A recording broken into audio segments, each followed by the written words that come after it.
cambió para siempre el mundo que se conocía en 1517, y se le conoce el mes de octubre como el mes de la Reforma, porque fue un 31 de octubre de 1517 cuando Martín Lutero pegó lo que se conoce como las 95 tesis, en las que él le decía a la Iglesia Católica, o en particular al Papa, que por qué no cambiaban algunas cosas, como por ejemplo, él veía cosas que no a juicio de él, sino después de estudiar la Biblia decía, la Biblia me enseña eso. Una de ellas eran, por ejemplo, lo de las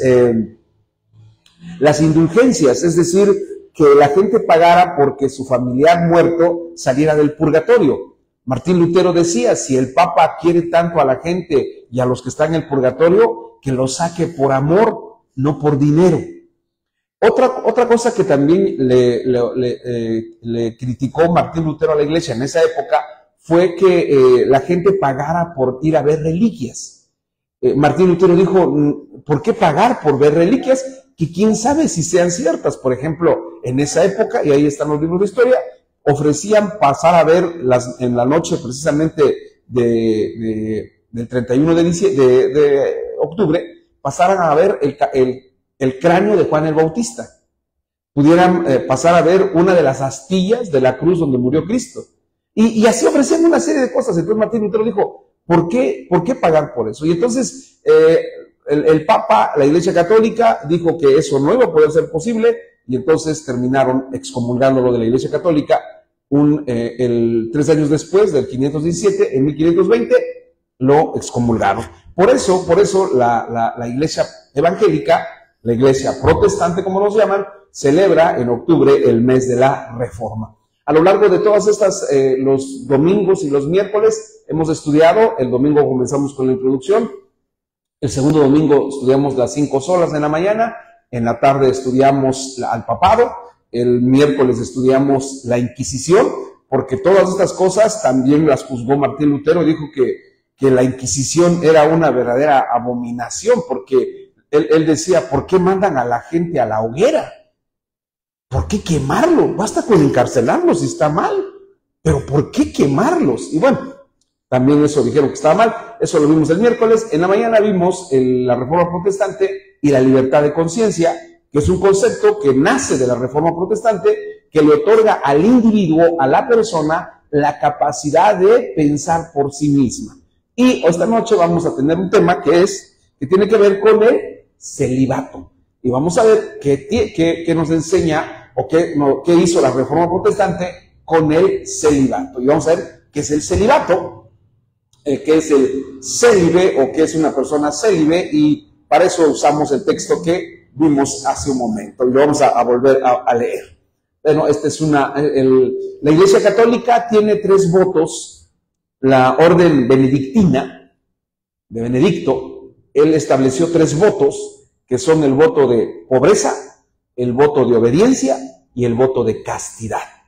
Todas las órdenes monásticas lo repiten los dominicos, lo repiten los franciscanos, lo repiten los jesuitas, y todas las órdenes que hay, las carmelitas descalzas, todas las órdenes que hay dentro de la Iglesia Católica repiten esos 3 votos: voto de castidad, voto de obediencia y voto de pobreza. Es decir, esas 3 cosas tienen que hacer. Y aquí en esta foto es la ceremonia en la que se consagran o se reciben o se ordenan los sacerdotes con una ceremonia en la cual justamente hacen estos 3 votos. Deben de obedecer, deben de vivir en pobreza y deben de vivir en castidad o en celibato. Vamos a estudiar nuestro pasaje o nuestro estudio de esta noche así: la Reforma Protestante y el celibato. Vamos a ver el principio del matrimonio, vamos a ver el mandamiento del matrimonio y vamos a ver la prohibición del matrimonio. El celibato tiene que ver con el matrimonio, porque una persona que es célibe o que abraza el celibato es una persona que decide no casarse. Ahora vamos a ver todo lo que tiene que ver con esa determinación, porque la pregunta que surge es, ¿puede en este caso un hombre, porque tiene que ver con los hombres de acá, porque son sacerdotes, ¿Puede un hombre vivir sin estar casado o puede vivir sin tener una pareja? Y vamos a ver qué dice la Biblia, porque ese fue el tema de Martín Lutero. Martín Lutero dijo, la Biblia dice algo sobre el celibato y no lo que dice o lo que practica la Iglesia Católica. Y vamos a ver todo lo que tiene que ver con este tema. Bien, ya leímos, bueno, ahí está una ropa de sacerdote. Los sacerdotes tienen una vestimenta, ¿no? A nosotros, los evangélicos, pues no tenemos una ropa. Los pastores, lo más que hacemos es predicar, algunos con corbata. Ya se relajó en la iglesia evangélica. Unos suben a predicar con cachucha, unos esto ya se hizo ya un desorden, ¿verdad? Pero esencialmente se tenía una manera de vestirse que era pues una corbata o por lo menos estar formales a la hora de compartir. En algunas iglesias los pastores utilizan este cuello, que es un cuello, ¿cómo se llama el cuello, Alma? Cuello, tiene un nombre, pero es esta ropa que se utiliza. Bien, llegamos a nuestro texto. Y si ustedes se dan cuenta, Mateo escribe sobre un tema. En el capítulo 19, el Señor Jesús habla del matrimonio. El matrimonio es una institución que es la primera institución creada por Dios. Antes que se creara la iglesia, antes que se creara el gobierno, el Estado, antes que se creara cualquier otra institución, antes de que diera las leyes Dios, es decir, antes de que se presentara la ley, los 10 mandamientos, Dios estableció el matrimonio. Y eso tiene consecuencias, o eso tiene repercusiones o tiene puntos que son muy importantes. ¿Por qué? Porque el matrimonio es una institución antiquísima, antigua. Es decir, desde que los hombres están en la tierra, se han casado. ¿Eso qué significa? Que significa que los hombres necesitan casarse. Ahora, Jesús, los fariseos le hicieron una pregunta a Jesús. Le preguntaron, fíjense lo que le preguntaron los fariseos y los escribas a Jesús. Le preguntaron, maestro, ¿por qué Moisés permitió darle carta de divorcio a la mujer? Casi la pregunta iba diciendo, si nos divorciamos es porque nos dieron chance, ¿no? Si nos divorciamos es porque está ahí. Y lo que Jesús les contesta es bien interesante porque les dice, le preguntan ellos, ¿por qué nos permitió darle, no dice carta de divorcio, dice carta de repudio? Porque cuando nosotros nos adentramos a la institución matrimonial en la Biblia, y particularmente con los judíos, descubrimos que los judíos establecieron leyes para que los hombres pudieran dejar a su mujer.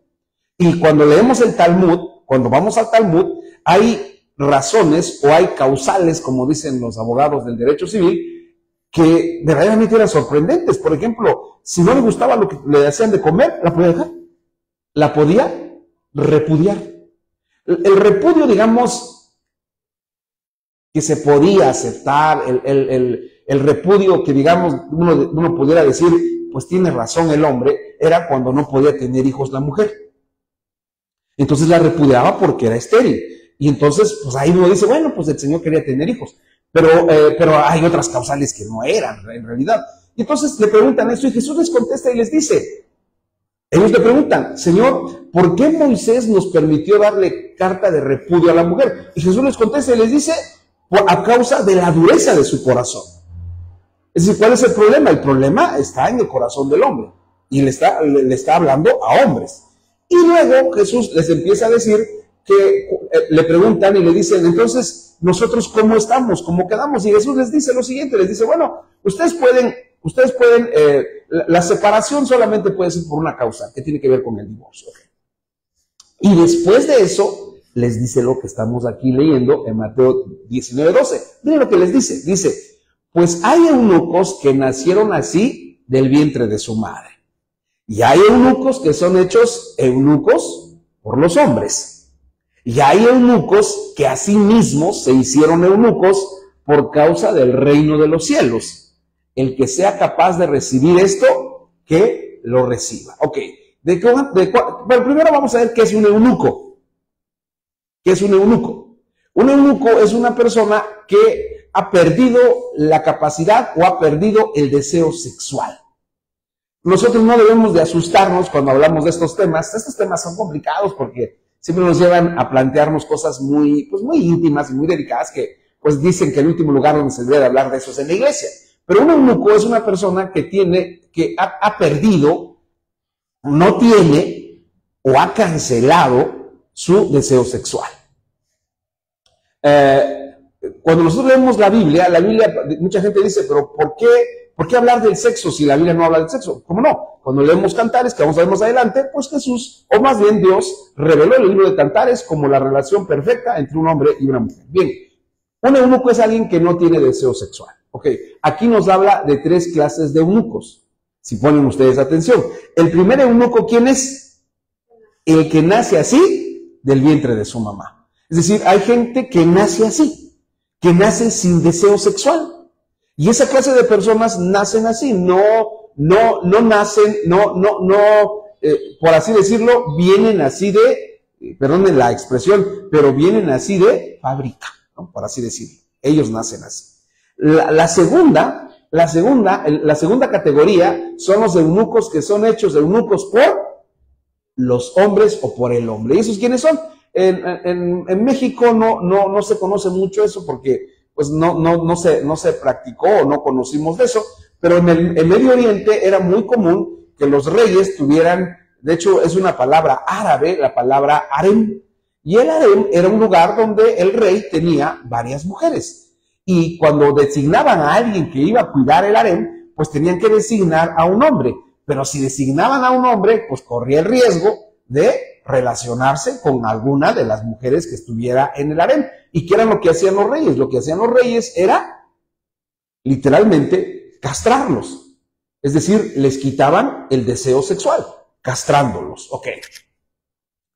Y ahí, en esas épocas, pues el rey decidía y decía, yo voy a decidir fulano, lo voy a hacer eunuco porque él va a cuidar el harem, y el hombre no podía decir nada porque si se oponía, pues sencillamente lo mataba. Ok, esa es la segunda categoría. Pero llegamos a una tercera categoría, y esa tercera categoría es la que le inquieta a la iglesia cristiana. ¿Por qué? Porque dice así, dice, hay eunucos que a sí mismos se hicieron eunucos por causa del reino de los cielos. ¿Eso qué significa?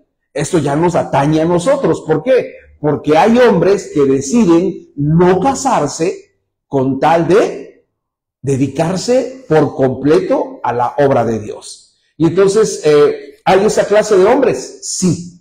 ¿Cuántos hay? Pues habría que hacer una estadística, pero en estadísticas muy realistas. Lo que sucede es que de 100 hombres, 1, 2, no se casan.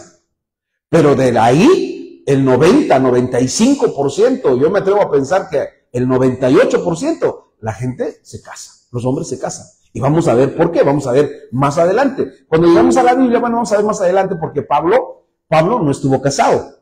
Y cuando Pablo habla del matrimonio, lo hace de una manera en la que él dice con toda claridad que Dios le dijo que escribiera lo que escribe sobre el matrimonio. Bien, Mateo entonces nos habla de los eunucos, de las personas que no se van a casar, que no van a tener familia, porque unos nacieron sin deseo sexual, otros, los hombres les quitaron el deseo sexual, y tercera, los hombres se hicieron a sí mismos por causa del reino o por causa de la iglesia, se hicieron eunucos. Pregúntenme, a lo largo de mis casi 40 años de cristianos, ¿cuántas personas he conocido así? He conocido, sin mucho, uno. Y se dedica a escribir. A eso se dedica a estudiar, es maestro y se dedica a eso. He conocido mujeres, también he conocido mujeres, pero son muy pocas. Y una ocasión platiqué con una de ellas y le pregunté, como estaba yo chico, y me toleraban mis preguntas porque pues cuando uno está ya grande, pues ya te estás preguntando, ya estás grande, pero le pregunté, porque me dijo, yo no tengo esposo, yo era una misionera, y le dije, ¿y no se piensa casar? Y me dijo, pues sí, de pronto sí lo pienso, me dice, porque, fíjense lo que me dijo, cuando regreso de alguna misión o regreso de alguna comunidad, llego y toda la casa está oscura. No hay una luz prendida. Llego, empiezo a prender una y no hay ningún ruido. Y yo recuerdo que tuve una conocida en el seminario que le decían que si veían que ya pasaba los 30, 35, Y le decían si no se iba a casar. Entonces ella dijo, no me voy a casar, yo estoy pensando en Mateo 19:12. Pero un día enfermó terriblemente. ¿Y quién creen que estuvo con ella? Nadie. La libró por pura gracia de Dios. ¿Qué creen que terminó haciendo cuando salió de la crisis? Se casó. ¿Por qué? Porque Jesús, por eso, la última parte del texto es importantísima. Vean lo que dice Jesús. El que sea, ¿qué? Capaz de recibir esto, que lo reciba. ¿Qué quiere decir eso? En términos sencillos, no cualquiera puede tomar esa decisión. Es una decisión compleja, es una decisión que tiene muchas repercusiones y que no todos están dispuestos a tomarla y sobrellevarla. Bien, comenzamos ahora sí con nuestra introducción de nuestro tema. El celibato, en su sentido genérico, es la condición de quien por opción no contrae matrimonio. Es decir, el celibato es alguien que dice no me voy a casar. Y puede ser hombre o puede ser mujer. Es decir, una mujer puede decir no me voy a casar, no quiero casar, no deseo casar.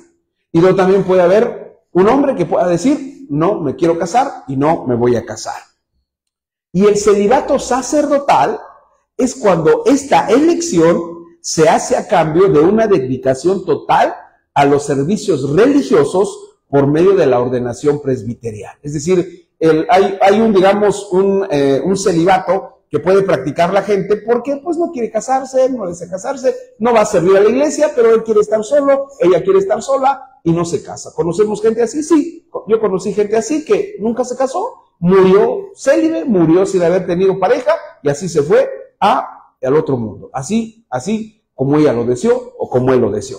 Pero el celibato sacerdotal es distinto porque es una elección que se hace a cambio de una dedicación total a los servicios religiosos por medio de la ordenación presbiterial.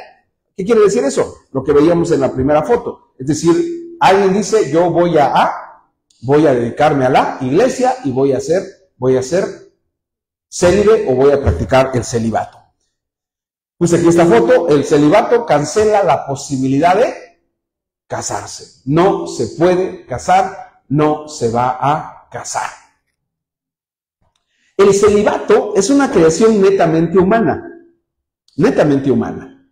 ¿Por qué? Porque en la Escritura me estoy refiriendo al celibato religioso. ¿Por qué? Porque en la Escritura no encontramos un solo mandamiento que ordene que las personas no se casen. Si ustedes observan el texto de Mateo 19:12, no es un mandamiento, es más una opción, porque dice, el que sea capaz de recibir esto, que lo reciba. ¿Qué quiere decir eso? El que pueda sobrellevarlo, el que quiera sobrellevarlo, que lo sobrelleve, pero el que no lo haga. ¿Por qué? ¿Por qué pide eso el Señor Jesús? Porque lo que desea es que la gente viva a plenitud su vida. Y ahorita vamos a ver todas las cosas que han ocurrido por este mandamiento o por esta, no es mandamiento, por esta determinación o por esta doctrina de la Iglesia Católica. Bien, en la Escritura, hermanos, no encontramos un solo mandamiento que ordene que las personas no se casen. No lo hay. Cuando leemos la primera carta a los Corintios, capítulo 7, el apóstol Pablo presenta lineamientos sobre la vida matrimonial, que fue un asunto estrictamente de la iglesia a la que se escribe la epístola. Fíjense cómo el apóstol Pablo dice en la primera carta a los Corintios, capítulo 7, versos 1, 2 y 3, dice, acerca del matrimonio, dice el apóstol Pablo, bueno le sería al hombre no tocar mujer, y bueno le sería a la mujer no tocar hombre. Pero luego dice, pero a causa... Vamos a leerlo, ¿verdad? 1 Corintios 7, los primeros versos, ahí llegamos al matrimonio. Pablo escribe sobre ese tema porque es muy importante para los seres humanos y para la iglesia en particular. Fíjense lo que escribe. Voy a leer solamente los primeros 3 versos. Dice,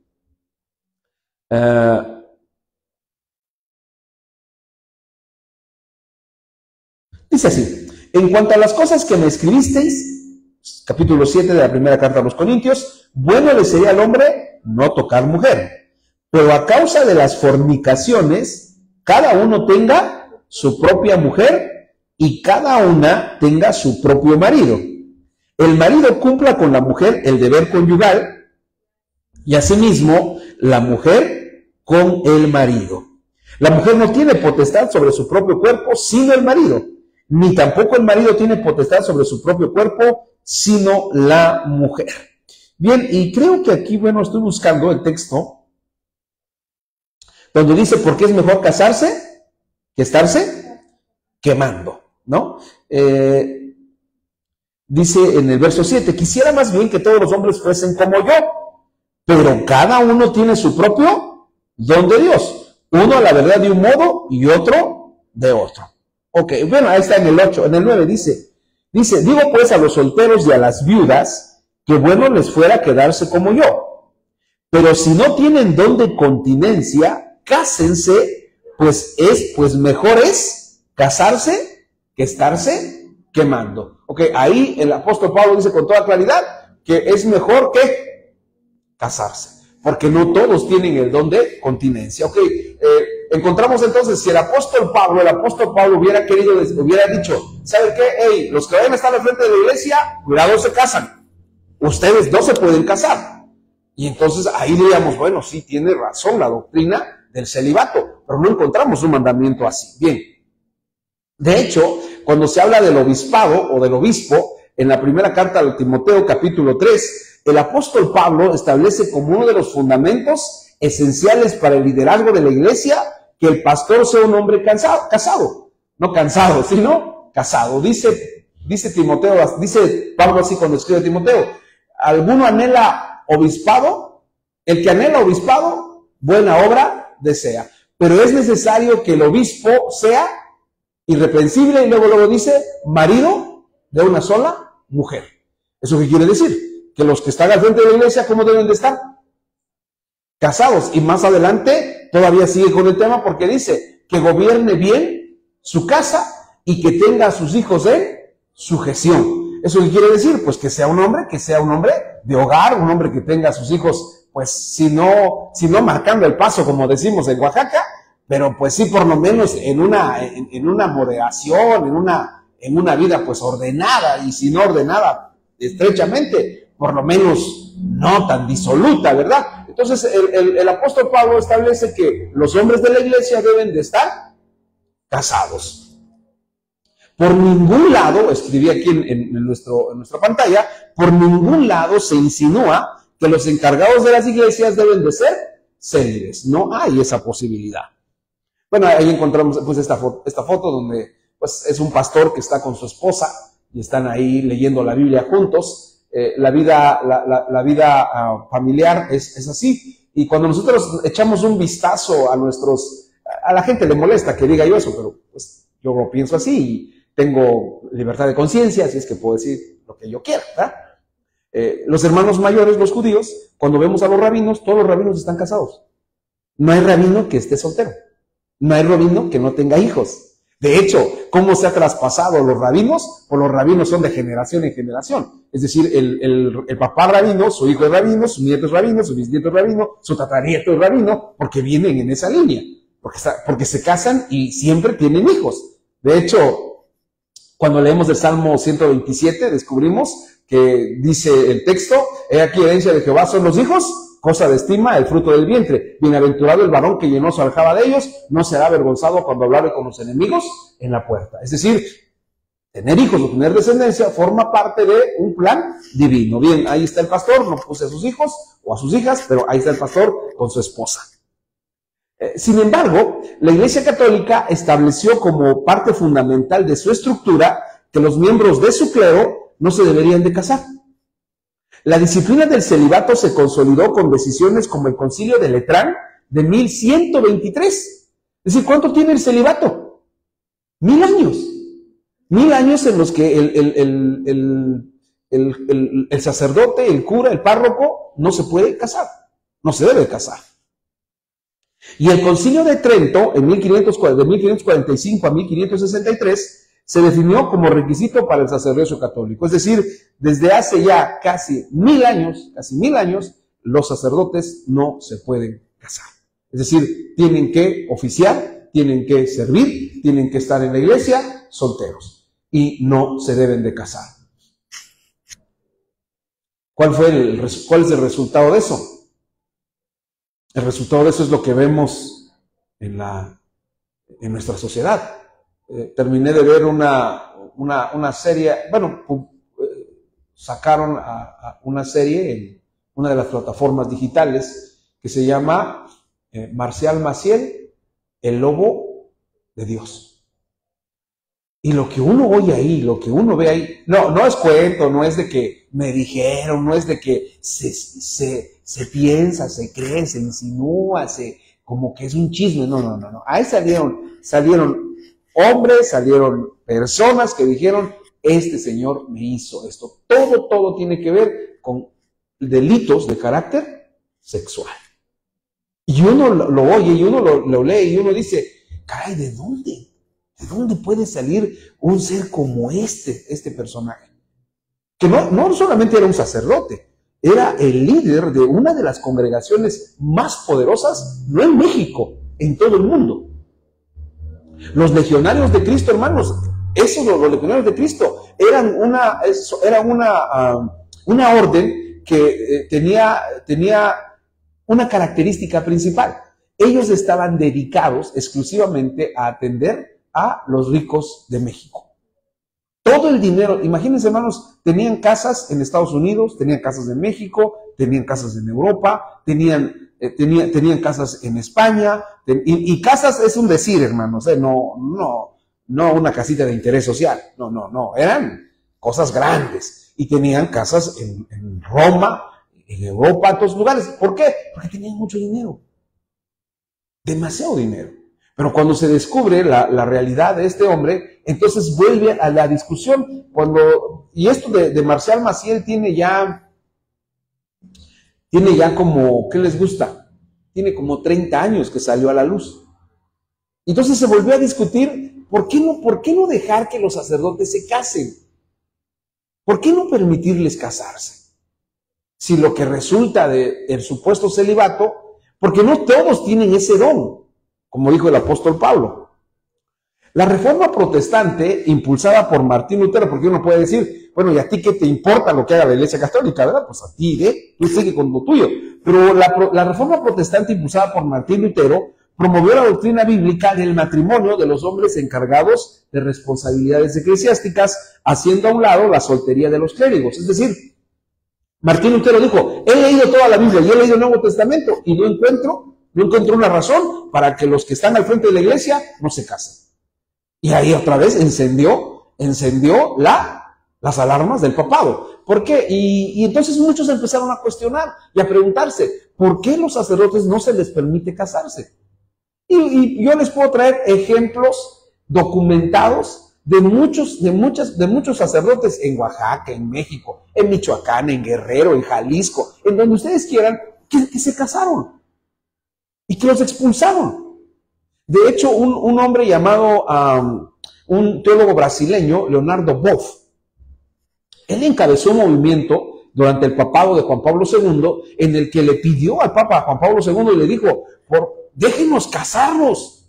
En Brasil somos miles de sacerdotes que ya vivimos una relación. Yo tengo una pareja, le dijo. Y Juan Pablo II dijo, eso no está en discusión. Eso no va a suceder. Ustedes tienen que estar solteros. Y finalmente a Leonardo Boff, que era un teólogo de liberación, terminaron expulsándolo, o terminaron, no es expulsión en la Iglesia Católica, ¿qué es? Lo terminaron excomulgando. ¿Por qué? Y ustedes pueden googlear ahí en el buscador de internet, Leonardo Boff, y van a encontrar lo que este hombre hizo. Él pretendió cambiar esta doctrina en 1000 años después y le dijeron no. Y la pregunta que surge es evidente, ¿por qué no quieren que se casen? ¿Por qué no quieren que se casen? Y apenas surgió un asunto en Veracruz, se los voy a poner en nuestro grupo de WhatsApp, esta información. Resulta que un sacerdote murió, pero tenía esposa y tenía hijos. Y entonces la esposa, ¿qué creen? Demandó por la vía civil y dijo, mi esposo trabajó aquí, en la iglesia, y tienen que indemnizarme a mí y a sus hijos. ¿Qué creen que dijo la Iglesia Católica? Que no, que eso no estaba dentro de los ordenamientos de la iglesia. Entonces, este tema no es un tema, porque uno puede decir, no, pues es un tema que el pastor sacó, porque no tiene nada que predicar los domingos en la tarde, ¿no? Y quiere rellenar la reforma protestante. No, el celibato es un asunto delicado para toda para la Iglesia Católica, y Martín Lutero dijo, momento, permitan que se case. De hecho, él se casó 5 años después, o unos años después, con una monja llamada Bora o Bómbora. Algunos la traducen como Bómbora, Catalina Bómbora, y otros solamente la traducen o ponen su apellido como Bora, como el auto alemán que es el Bora, así. Pero algunas traducciones dicen que se llamaba Catarina de Bómbora, ¿no? Con ella se casó y era una monja. ¿Qué creen que dijo la Iglesia Católica cuando vieron a Martín Lutero casado con una monja? Ah, por eso hizo la doctrina, porque el Señor quería casarse, porque el Señor no tenía don de continencia, porque no tenía el celibato, por eso lo hizo, ¿no? Pero en realidad Martín Lutero lo que dijo es, las Escrituras no apoyan que un clérigo, que un sacerdote, que un párroco, que un hombre de Dios no se case. Y mucha gente dice, pero Pablo estuvo soltero. Sí, pero Pedro estuvo casado. De hecho, en 1 Corintios capítulo 9, Pablo dice y escribe y le dice a los hermanos, ¿a poco yo no tengo derecho como Pedro y como los otros apóstoles a traer a una mujer por esposa? ¿Eso qué quiere decir? Que Pedro estaba casado. Y cuando leemos los evangelios, ¿en donde hizo uno de los milagros Jesús? Cuando llega a la casa de su suegra estaba con temperatura y lo que hace es orar por ella y se levanta y le empieza a servir. Evidentemente Pedro estaba casado y traía a su mujer a donde iba. Eso significa que ¿qué? Pues el primer papa, como lo nombra la Iglesia Católica, Pedro, pues fue un papa que estuvo casado. Ok. Una de las acusaciones contra Martín Lutero fue justamente relacionada con su matrimonio, como les decía, con Catalina o Catarina Bora o Bómbora, con quien se casó unos años después de haber hecho públicas sus propuestas teológicas en la abadía de Wittenberg, las 95 tesis. Pero en realidad no tuvo nada que ver su matrimonio con sus reformas. Cuando los biógrafos de Martín Lutero dicen que él en realidad no se quería casar, y ahí sí, pues, ahí le lanzan como que una pedrada a Catalina de Bómbora, porque dice que Catalina de Bómbora fue la que le dijo, oiga profesor, oiga doctor, ¿por qué no se quiere casar usted? Y casi le dijo, pues si usted quiere casar, pues aquí estoy, cásese conmigo, ¿no? Entonces los biógrafos son así, pero son los biógrafos, no estuvimos ahí, hermanos, no había telenovelas, ¿no? Ni había Facebook para sacar la foto y decir, sí, miren, como que fue Catalina la que le dijo, vamos a casarnos, ¿no? Que en realidad, bueno, no sé si sea cierto, ustedes desmiéntame, ustedes están mucho más compenetrados en ese asunto, pero dicen que ahora las mujeres son las que llevan el anillo y se lo presentan al novio y le dicen, ¿te quieres casar conmigo? Estamos en eso, no sé dónde vayamos a terminar ya a estas alturas, pero puede suceder, ¿no? Bien, el celibato, aunque sufrió una severa crisis por los acontecimientos del movimiento luterano, se mantuvo inamovible, incólume, y a más de 1300 años se sigue practicando entre los sacerdotes, obispos, arzobispos, cardenales y papas de la Iglesia romana. Es decir, todos ellos, los obispos, los arzobispos, los cardenales y los papas, tienen que estar solteros. ¿Y qué pasa en la realidad? En la realidad yo tengo conocidos, personas que son sacerdotes, yo los conozco, ellos me conocen, están casados. Solo que su matrimonio está oculto, escondido. No pueden salir a decir, estos son mis hijos. Y presentan a su esposa como su prima, la presentan como su tía, la presentan a veces como su hermana, o a veces la presentan como su sobrina, pero en realidad es su esposa, y tienen hijos con ellos. Aquí yo lo que planteo es, imagínense, pues ya los adultos ya estamos echados a perder, siempre pienso yo. Pues la esposa dice, pues ya así me llama ¿no? Pero los hijos. Los hijos cuando dicen, ¿y tu papá quién es? Pues es mi papá, pero no puedo decir que es mi papá. Bueno, eso ya lo dejo para las conciencias.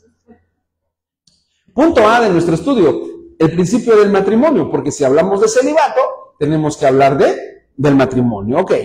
En el libro de Génesis encontramos como determinación divina que los hombres se casen. La razón bíblica es sencilla, pero profunda. Dice Génesis 2:18, no es bueno que el hombre esté solo. Y aquí hay mujeres que dicen, sí, ¿ya ven? Nos tenemos que casar por culpa de ustedes, porque no es bueno que el hombre esté solo. Pero aquí la palabra hombre no se refiere al género masculino, sino se refiere a hombres y mujeres. No es bueno que el hombre esté solo, ni es bueno que la mujer esté sola, ¿no? Entonces, ¿por qué dijo Dios eso? Porque cuando Dios diseñó a los seres humanos, en la mañana veíamos que Dios creó al ser humano, lo creó a su imagen y semejanza, y entonces Él diseñó al ser humano con una capacidad y con una necesidad. ¿Con qué capacidad? La capacidad de poder relacionarse con otra persona, y también con la necesidad de vivir en una comunidad, es decir, vivir en sociedad. Y la primera sociedad que creó Dios es justamente la del matrimonio, es decir, creó al hombre y luego dijo, cuando vio a Adán, cuando leemos el libro de Génesis descubrimos que Dios le puso como primer trabajo a Adán ponerle nombre a todos los animales, le puso a la jirafa jirafa, al perro perro, al gato gato, al ratón ratón, al elefante elefante, y terminó agotado el señor Adán. Y dice la Biblia que cuando vio que estaban todos los animales, no se halló ayuda idónea para Adán. Y entonces dijo Dios, voy a hacerle una ayuda idónea. Y entonces dice el texto, y nos podíamos tardar semanas hablando de este pasaje, porque dice que durmió al hombre y que sacó de entre sus costillas a Eva. Y cuando la vio, dijo, esto es carne de mi carne y hueso de mis huesos. Algunos rabinos dicen, ¿cómo sabía que la mujer tenía huesos? ¿Cómo sabía que, bueno, carne porque era su cuerpo, pero ¿cómo sabía que tenía huesos? Si estaban recién creados. Bueno, hay toda una interpretación sobre ese pasaje, pero yo solamente me detengo en el hecho de que Dios dijo que el hombre no era bueno que estuviera solo, ni la mujer era bueno que estuviera sola. Aquí la pregunta que surge entonces es, ¿en el celibato está bien que el hombre esté solo? No. No es bueno. Ahora, yo les decía, y tenemos que armonizar la escritura, porque Mateo 19:12 dice, hay eunucos que nacieron eunucos. Hay eunucos que fueron hechos eunucos a causa de los hombres o por los hombres. Y hay eunucos que fueron hechos eunucos a causa del reino de los cielos. Pero no se nota, esos son muy contados, no son todos. En realidad, el matrimonio es un diseño general. Creo que escribí lo siguiente. La regla es que hombres y mujeres se casen. Es bien interesante, ¿no? Es bien interesante, yo siempre he pensado, estaba yo leyendo el Día del Padre, sacaron una información sobre el INEGI de cuántos matrimonios se divorcian al cabo de 1 o 2 años. Y la tasa de divorcios está muy elevada. Se casan y se divorcian de 10 matrimonios, se divorcian 6 o 7. O sea, está muy alta. ¿Eso qué significa? Pues tiene muchas cosas, ¿no? Muchas lecturas. Pero lo más interesante de todo eso es que, bueno, cuando la gente se casa y luego se divorcia, pues la gente no dice, no, pues ya entendí, no, yo no nací, como dice el filósofo, yo no nací para amar, ¿no? No, ya. Pero la gente se vuelve a casar. ¿Por qué? Porque hay una necesidad. El ser humano fue creado con eso. Y hasta que encuentra una persona, pues ahí ya se queda. No es que esté equivocado, no es que esté mal. El ser humano es así. Venimos con ese diseño. Y Dios nos hizo así. Pero lo que busca es que nosotros entendamos que el matrimonio es una necesidad que tenemos que cumplir con la persona adecuada. La regla es entonces que hombres y mujeres se casen, formen una familia y vivan en armonía con sus seres queridos.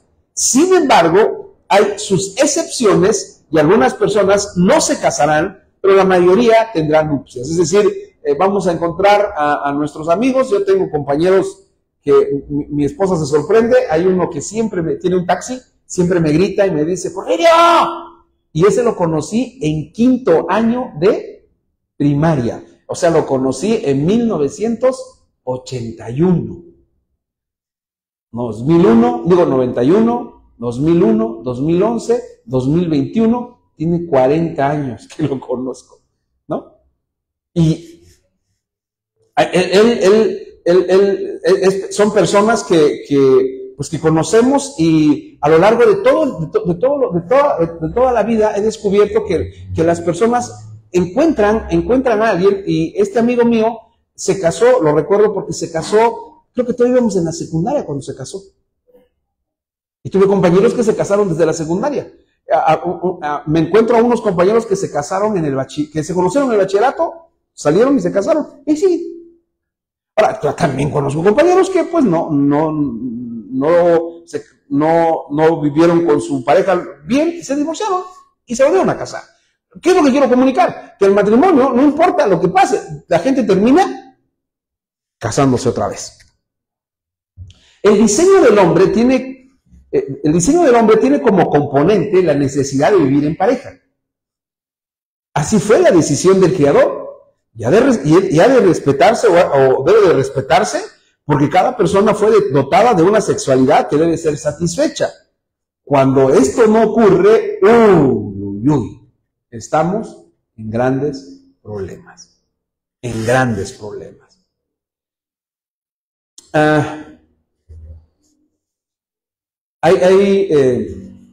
Se han escrito libros, les puedo citar muchos libros, de todo lo que pasa en el Vaticano. Y hay una corriente dentro del Vaticano que está impulsando. Si ustedes leen todas las declaraciones de Jorge Bergoglio antes de morir, fíjense lo que decía. Él decía, si a la iglesia llega una pareja de homosexuales, no podemos, decía él, condenarlos porque hay que recibirlos en amor. Y entonces la gente empezó a cuestionar y dijo, ¿por qué el Papa Francisco I, Jorge Bergoglio, está diciendo eso? Y entonces la mayoría de los vaticanistas, especialistas en el Vaticano, o los especialistas en el papado, dijeron, es que en el Vaticano hay una corriente de personas que son homosexuales. Y entonces uno se pregunta, caray, ¿y es celibato? Pues a lo mejor se casan.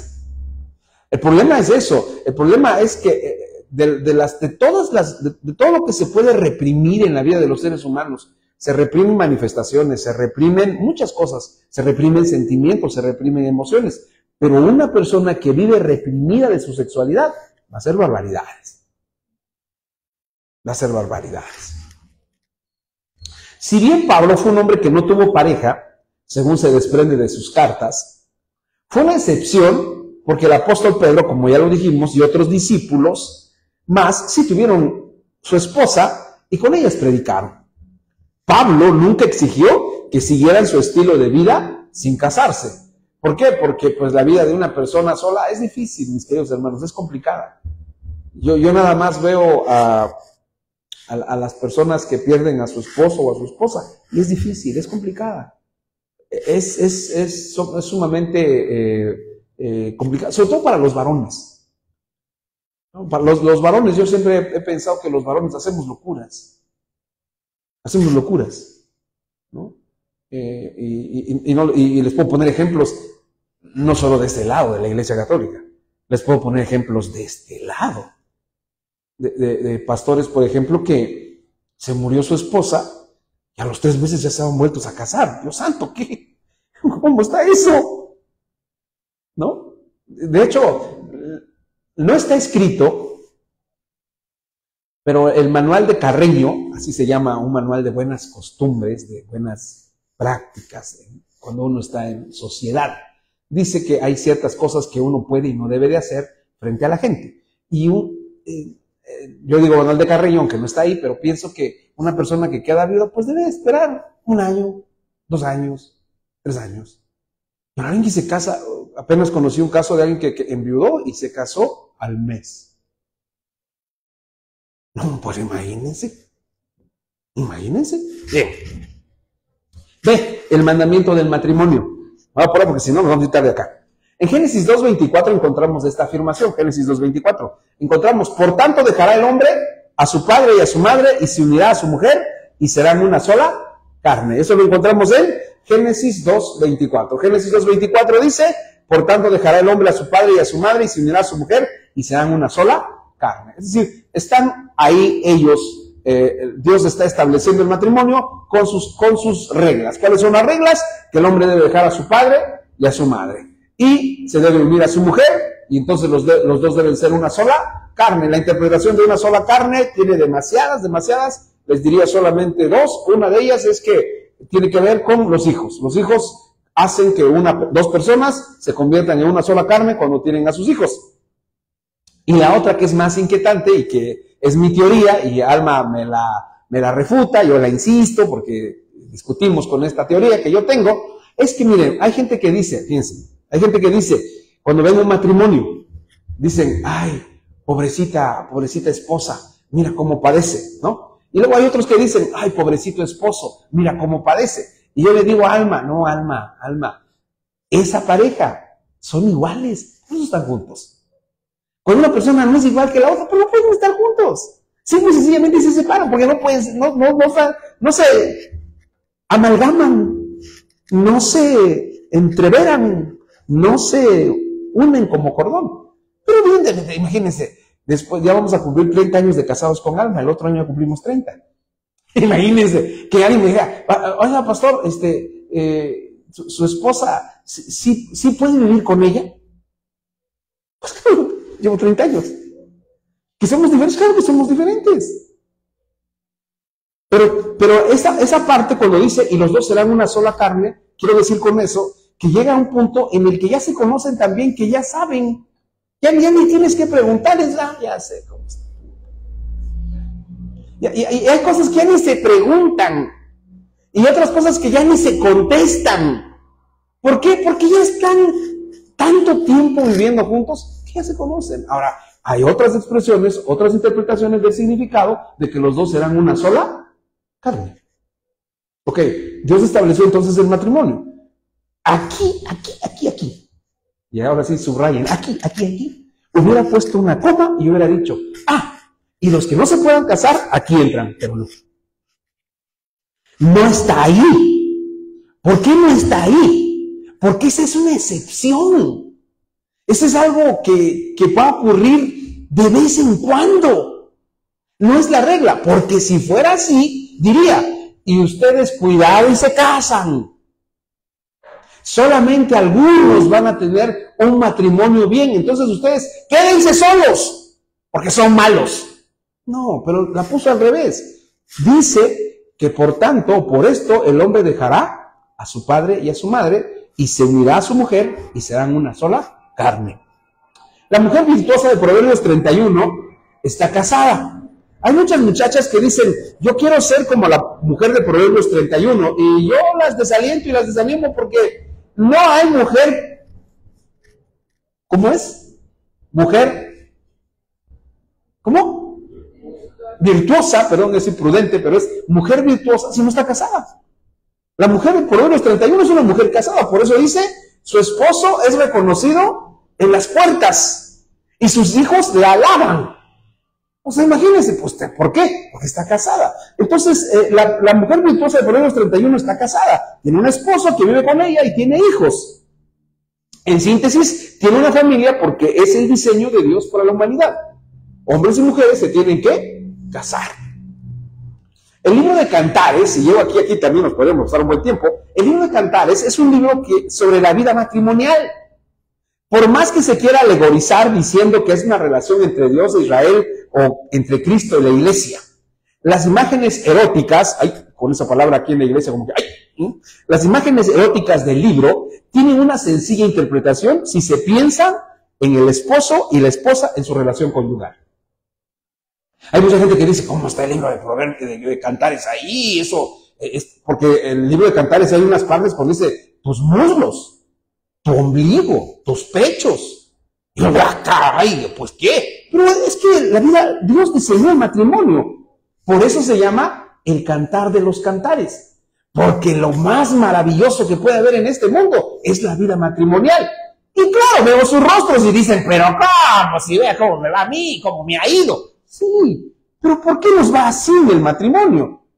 Por una razón, porque nos olvidamos de Cristo. Cristo es el motor, el aceite, el vino que le da sentido al matrimonio.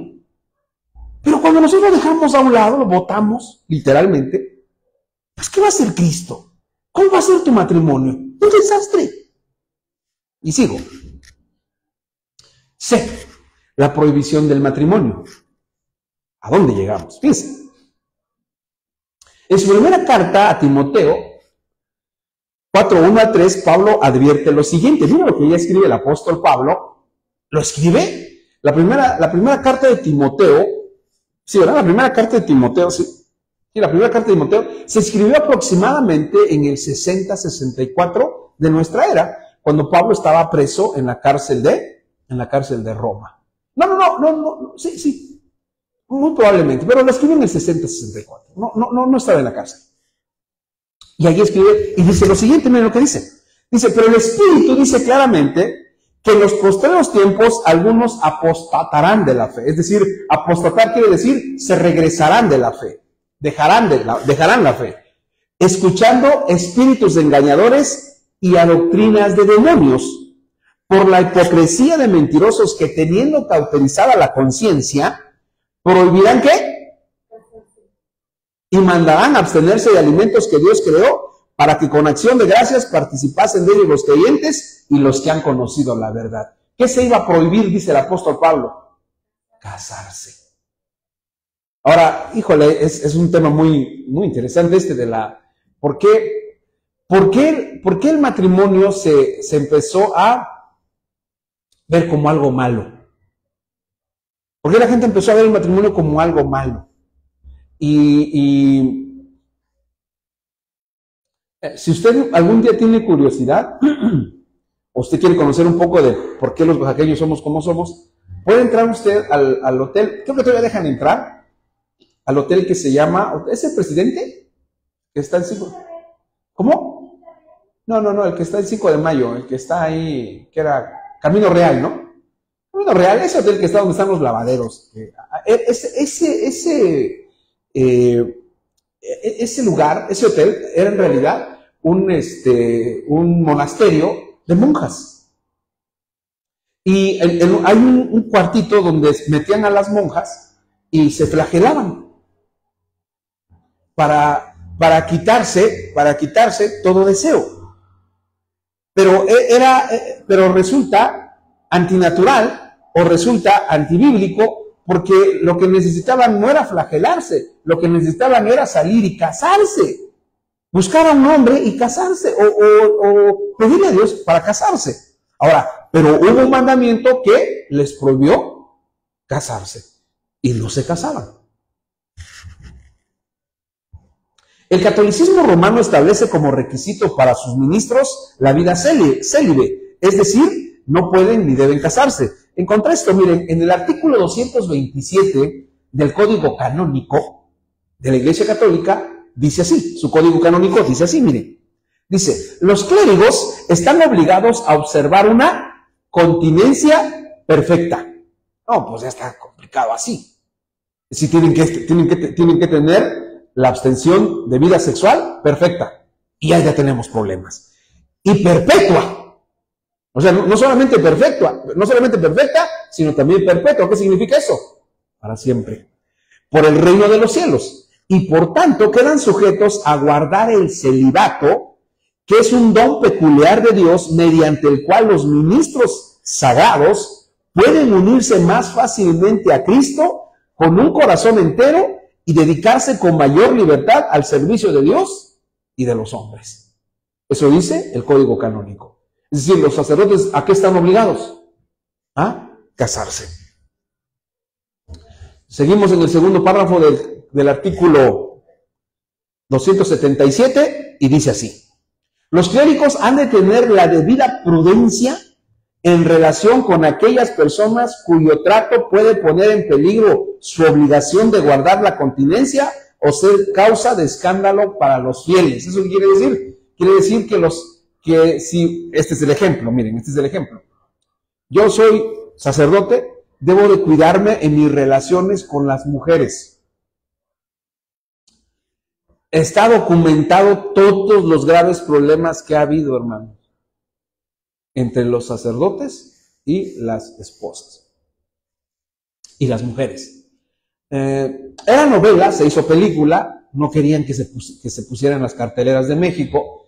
Una película que la hicieron en el 90, en el 2000, que se llamó El crimen del padre Amaro, ¿no? Ese es un libro que escribió un autor portugués que también le puso así, el crimen, do crimen del padre Amaro, dicen los brasileños cuando hablan el portugués, ¿no?